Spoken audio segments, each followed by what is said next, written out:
thank you to the people that have spoken so far. And take a seat.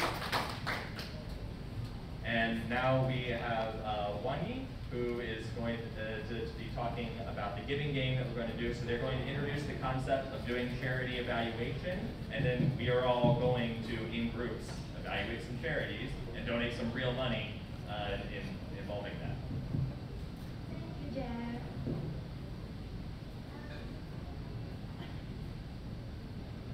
Hi, everyone.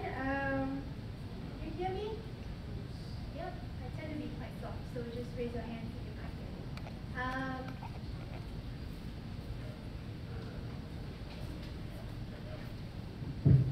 I think this is louder. Hello, my name is Wanyi, and this is Anurak here. So Anurak is from India. He's on exchange here, and Anurak is interested in setting up an effective altruism chapter in Bangalore as well. So I've got his big help to put together this giving game section. So yeah, I think the questions that you asked is really good. And I think one of the things that Effective Altruism here, we do have monthly meetups as well. So this is part of the reason we want to get together. It's kind of a new idea in Singapore in terms of a more conceptual term to think about this way of giving, of doing charity, of evaluating our impact. So I think there's a lot of questions, there's sometimes misunderstandings, there's sometimes very serious debates about what do you mean and what does that mean. So I appreciate all the questions that come up, and I think they should keep coming. Within ourselves, we also debate a lot, and I think that's where we can really give ourselves the checks and what Carl says, reason.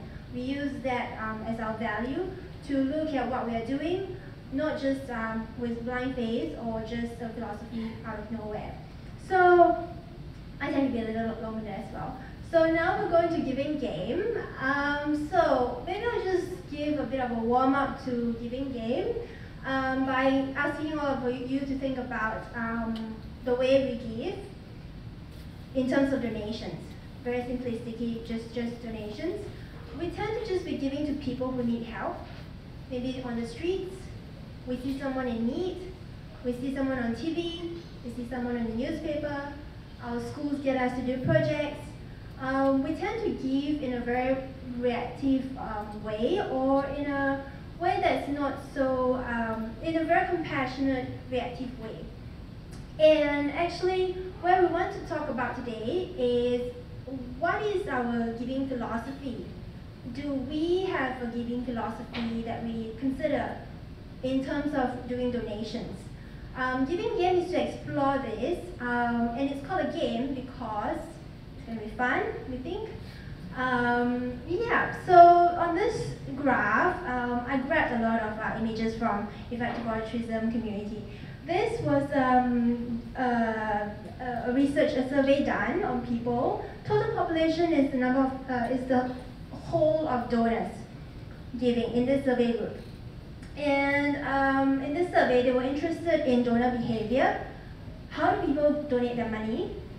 About 85% of people care about performance, meaning that are we going to give it to children? Are we going to give it to somewhere whereby there's going to be clean water after I give it to them?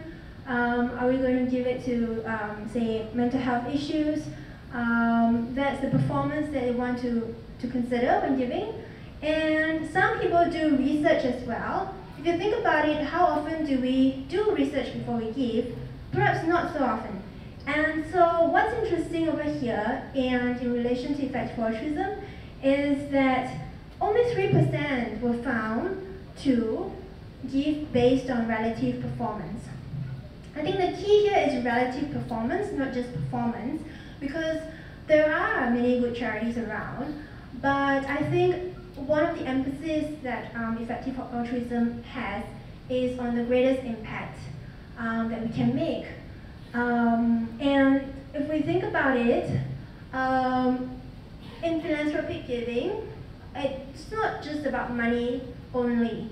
We have a lot to offer as a person to other beings, to the world, to our society. And besides money, that includes our time, like Hui Fen said just now, experience, networks, and skill sets. So effective altruism is trying to get people to think more about, you have so much limitations in your resources, we have a lot to give, but still there's a limit to it. How can we give to have a greater impact in this world? So these stats, these numbers are grabbed from the Effective Altruism website. We have a website for the global network. We have different chapters as well. EA Singapore is going to have a new website soon. But this one tells us a little bit about the good that's done on a global scale by the Effective Altruism community. You can see there's a lot of dollar signs, a lot of money being donated. One thing that I highlighted just to illustrate the point of good done on a global scale is that through GiveWell, which is the charity evaluator, I think that Just Cause Asia is a little bit like the GiveWell in Singapore, although they're just starting. But looking at the impact of giving and then making a recommendation, they were able to get people to give through their recommendation to, say, Schistosomiasis Control Initiative, which helps with deworming, mostly children. And so, because they do a lot of evaluation and create a trust, an impact giving culture, some people do prefer to give this way and give it to GiveWell, to give to Schistosomiasis Control Initiative. And we can see that a lot of children are being dewormed at a faster rate than otherwise, if we don't think harder about the way we give and how intentionally we want to give, out of all the charities that you can give in this world. GiveWell has this on the website, which is a very, very worthy website. They say that they represent the best opportunities we are aware of to help low-income people everywhere, mostly in the poorer countries, with relatively high confidence and relatively short time horizons, because some people die sooner if we don't get to them quicker. If you are looking to give this year and don't know where to start, we strongly recommend supporting our top charities. And so every year, GiveWell updates the information, but so far, their top recommended charities have stayed pretty much the same. GiveWell knows the limitation in this type of short time horizon recommendation, and I think they're looking at other ways of measuring impact as well. So the lady who asked the question, you are right in that this might be a little bit of a narrow way, but I think Effective Altruism still wants to promote the idea of greater impact in our giving, thus that way of recommending. And so, how does it relate to Giving Game? Is that we have gotten the support of the Life You Can Save. It is an Effective Altruism organization. They are sponsoring us some amount of money, 1,000 Sing dollars, for this Giving Game. And so we will have 3 pre-selected charities, almost random, but not so, because we picked from the easy recommended charities by the Effective Altruism community. The second step is we will go into a group discussion later, groups of 5, on which is the best giving opportunity, and thus this is a game. And at the end we'll vote which charity to give to. So Anurak here has done all the homework for me, and he will give you a brief of the 3 charities for us to get a bit of a background. Yep.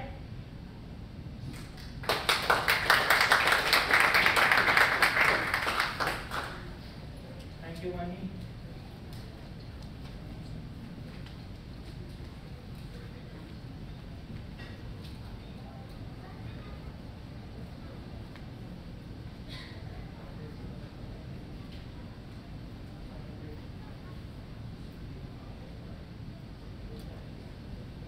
So once you split into groups, we're going to split groups 5 after this. There's going to be a handout with information, and I'm going over some of the details now, which is fantastic for the next presentation.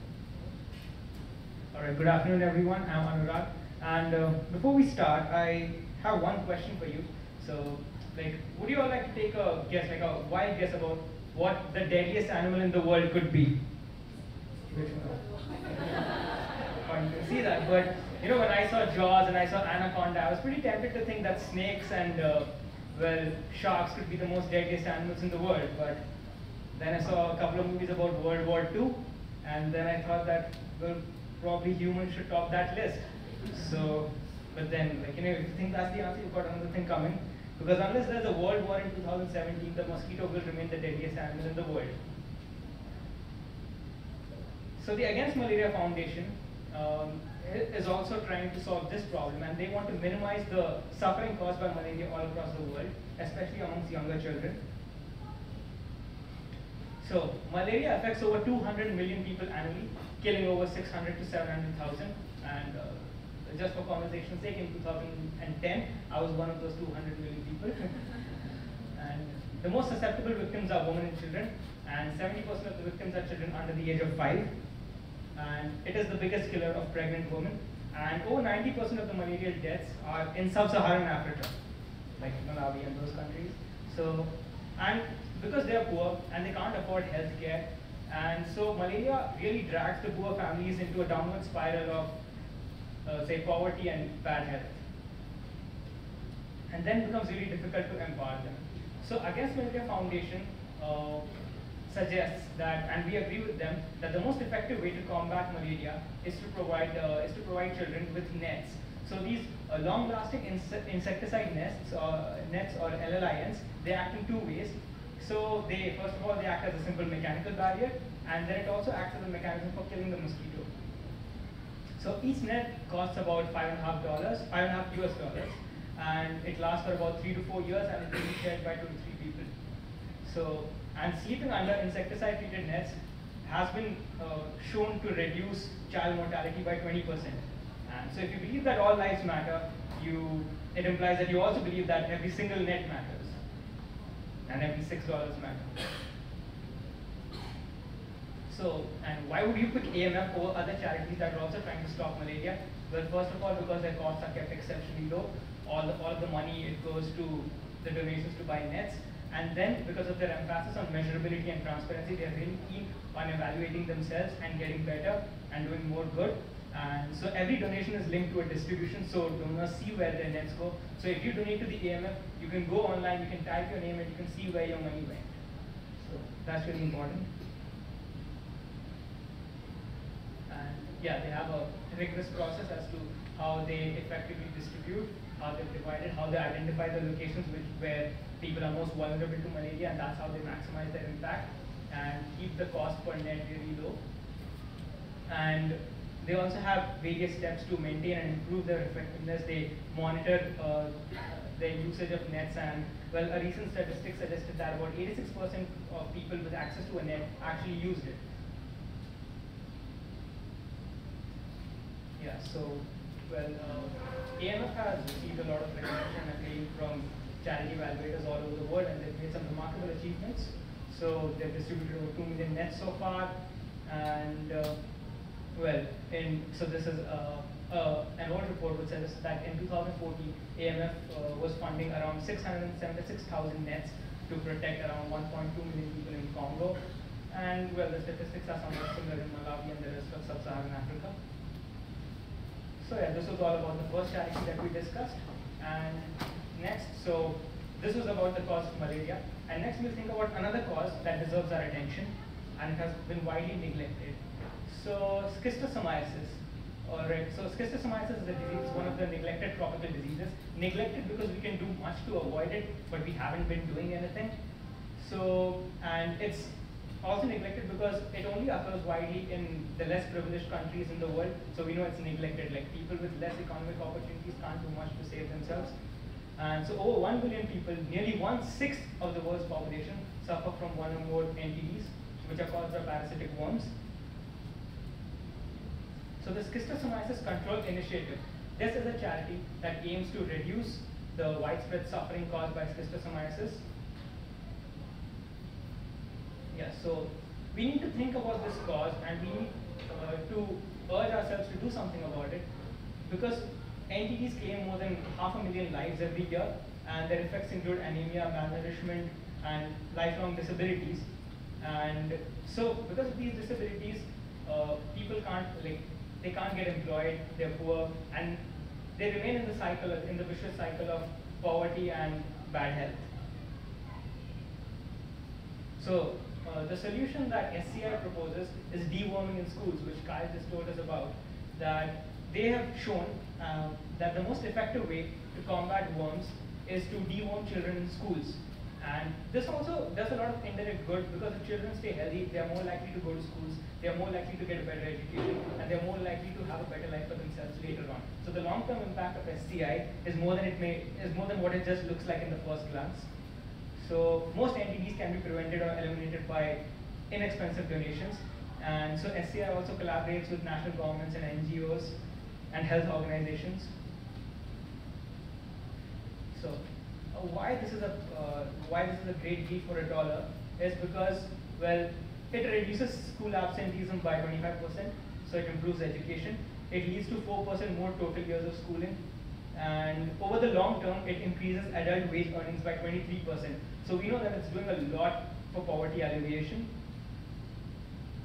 And the reasons for its effectiveness are it's cost effective. It costs literally like 75 cents to provide good health, to provide these deworming medicines to a child for 1 year. And the scalability, well, they've been able to scale up really well.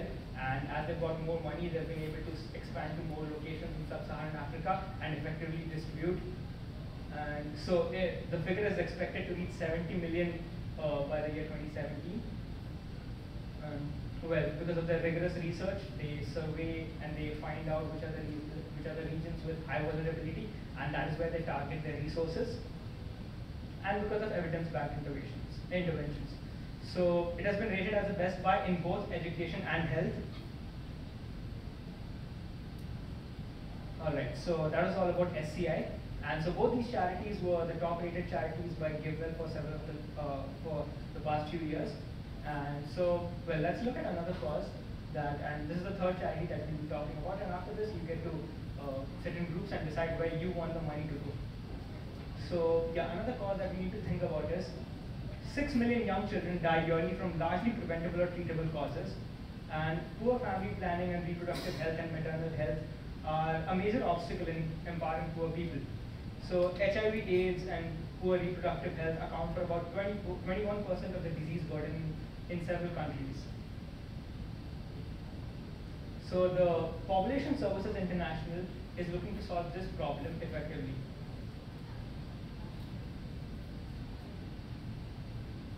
So the PSI's major areas of focus are HIV/AIDS, maternal health and reproductive health, and common diseases that children under the age of 5 are highly prone to. So they have come up with innovative approaches to overcome barriers to contraceptive use and adapting programs to the target population, and providing family planning and maternal health products and services.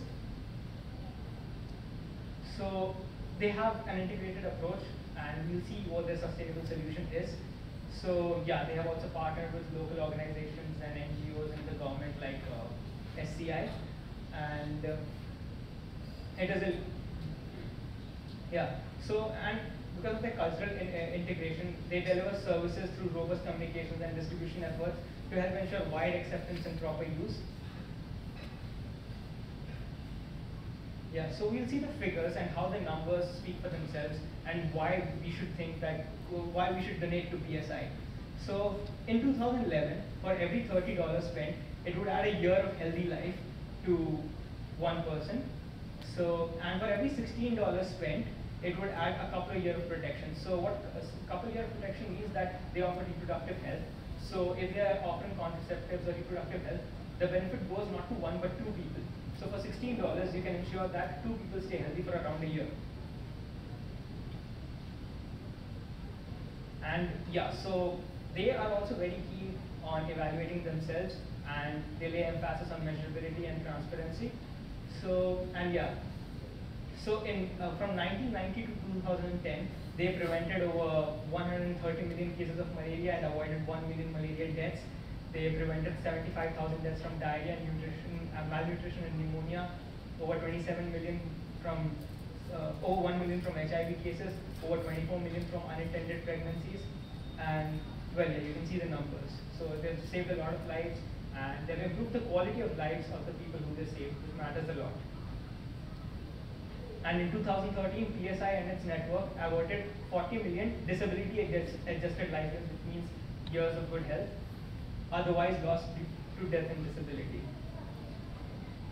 All right, that was all about the 3 charities. So yeah, one can take it from here.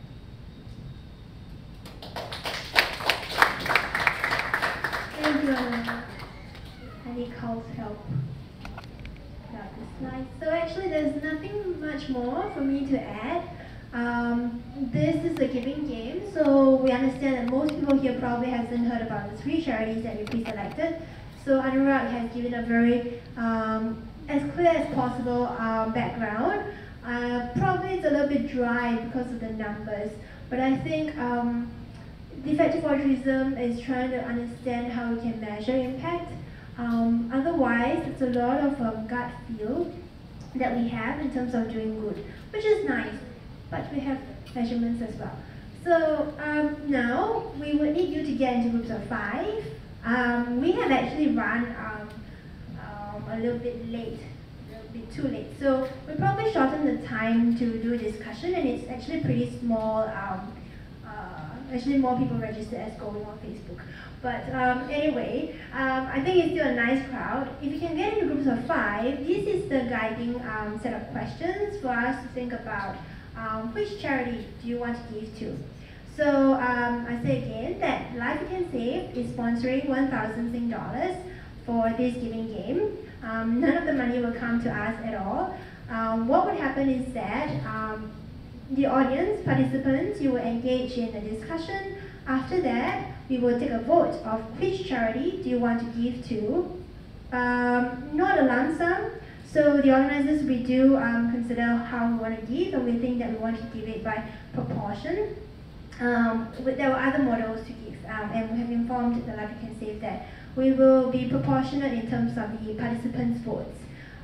So it is either that you vote for Against Malaria Foundation, or you can vote for Schistosomiasis Control Initiative, or you can vote for Population Services International.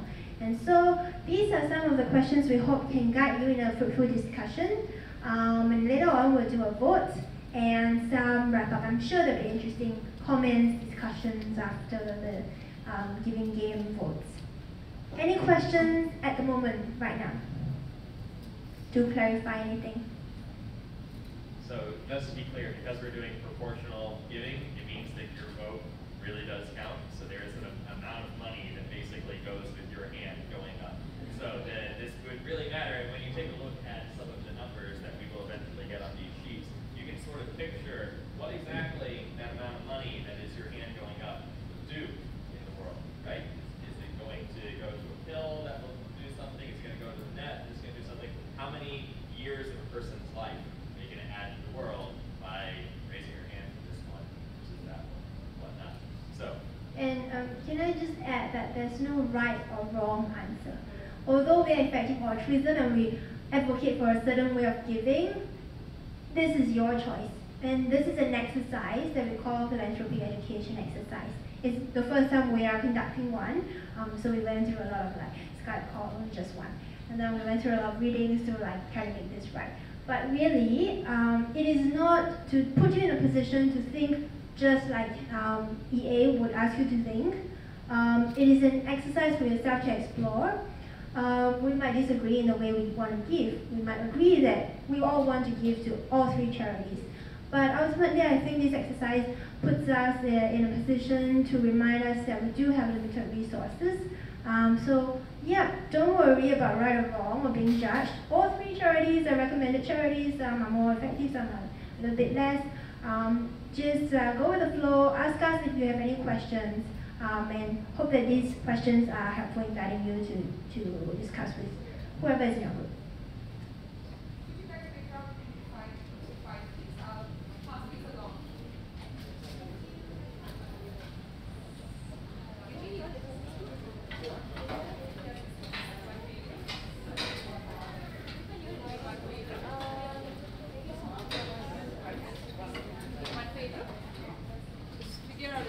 life. It doesn't have to Okay.